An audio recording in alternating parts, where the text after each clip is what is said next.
No birds harmed regarding in this video. Hi friends, welcome to Subbu Agritech YouTube channel తిరిగి స్వాగతం అండి. Friends, ఈరోజు మన ఛానల్లో మంచి క్వాలిటీ కలిగిన పెరుగు క్రాస్కు సంబంధించిన ఒక 5 పెట్టలో 4 పుంజులు మంచి క్వాలిటీ కలిగినవి పెరుగు క్రాస్కు సంబంధించినవి ఉన్నాయండి. ఇవి పంపించిన వారు శ్యామ్ కుమార్ గారు, అడ్రస్ వచ్చి గుంటూరు అండి. గుంటూరు సిటీ నుంచి పంపించారండి మనకు. ఇందులో పెరుగు క్రాస్కు సంబంధించినవి బ్రదర్ దగ్గర ఒక 5 పెట్టలో 4 పుంజులు ఉన్నాయని చెప్పారండి. వీటి వయసులో వచ్చేసి 9 నెలలుగా చెప్పారండి బ్రదరు. వీటి కాస్ట్లో అయితే ఒక్కొక్కటి ఫైనల్గా బ్రదరు 7,000 చెప్తున్నాడు. అది ఫైనల్ కాదండి, డిస్కౌంట్ కూడా ఉందండి. అయితే బ్రదర్ అయితే ఈ కోళ్ళకి నేను ఏ విధమైన ట్రాన్స్పోర్ట్ ఇవ్వలేనని క్లియర్గా చెప్పారండి. కావున ఆసక్తి కలిగిన వారు ఈ వీడియో చూసి నచ్చితే, ఇవి కూడా మంచి క్వాలిటీ కలిగినవండి, ఇండియన్ లైన్ కలిసినవండి.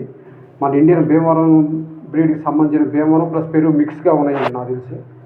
ఈ 5 పెట్టలో 4 పుంజులు. వీటి వయసులో వచ్చేసి 9 నెలలుగా చెప్తారంటే బ్రదర్. ఒక ఈచ్ వన్ 7,000గా చెప్తారండి, 7,000గా. ఇందులో డిస్కౌంట్ అయితే ఇస్తామని చెప్పారండి బ్రదర్. అయితే ట్రాన్స్పోర్ట్ అయితే నేను ఏ విధమైన ట్రాన్స్పోర్ట్ చేయలేనని చెప్పారండి. కావున ఆసక్తి కలిగిన వారు దగ్గరికి వెళ్ళి చూసి క్వాలిటీ చెక్ చేసుకుని, క్వాలిటీ చెక్ చేసుకుని చూసి నచ్చితే తీసుకోవచ్చండి. ఇవి మంచి క్వాలిటీ కలిగిన పెరుగు క్రాస్కి ఇండియన్ మిక్స్కి వచ్చిన పిల్లలుగా బ్రదర్ చెప్తున్నారండి. ఇవి పట్టాలండి, 9 నెలల వయసు కలిగిన పట్టాలండి. 4 పుంజులు 5 పెట్టలు ఉన్నాయండి. ఇందులో పెరుగు క్రాస్ పెట్టలు కూడా ఉన్నాయండి, మంచి క్వాలిటీ కలిగిన. అట్లా పట్టాలు కూడా పెరుగు క్రాసు మన భీమవరం మిక్స్గా కూడా బ్రదర్ చెప్పారండి. ఆయన పేరు శ్యామ్ కుమార్ గారు, అడ్రస్ వచ్చేసి గుంటూరు అండి. గుంటూరు టౌన్ నుంచి పంపించారండి బ్రదరు. ఆసక్తి కలిగిన వారు మాత్రమే కాల్ చేసి బ్రదర్ నెంబర్ నేను టైటిల్ వేస్తున్నాను, దగ్గరికి వెళ్ళి చూసి తీసుకోవచ్చండి. Okay friends, bye friends.